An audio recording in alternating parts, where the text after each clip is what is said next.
Timbalmer. Para maganda. Magandang tanghali po. Ako po si Jan Patrick Calitan. Kayo po si? Wala nito ano. Siya nga pala ang ating embalsamador ng Funeraria Luisa. Kamusta naman po ang buhay ng pagiging embalsamador?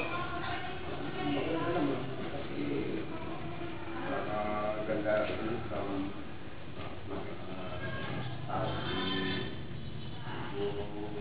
malakas. Kaya ito ang nasa kong trabaho. Ilang taon na po ba kayo sa pagiging embalsamador? Almost 25 years na akong dito sa Funeraria. Ibig sabihin, sanay na po kayo sa mga patay?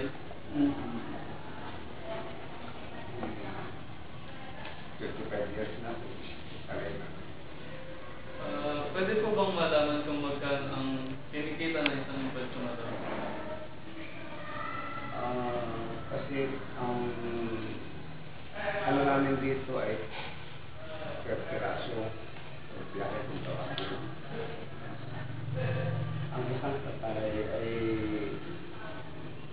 mababay 500.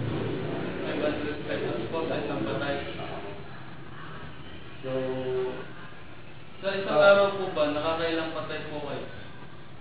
minsan 3, sa araw-araw, sa gabi, 4, ganun. Yung pare-pareho. Pinsan, wala. Pag yung araw, walang patay. Pero pag sa susunod na araw na, babawi lang yan.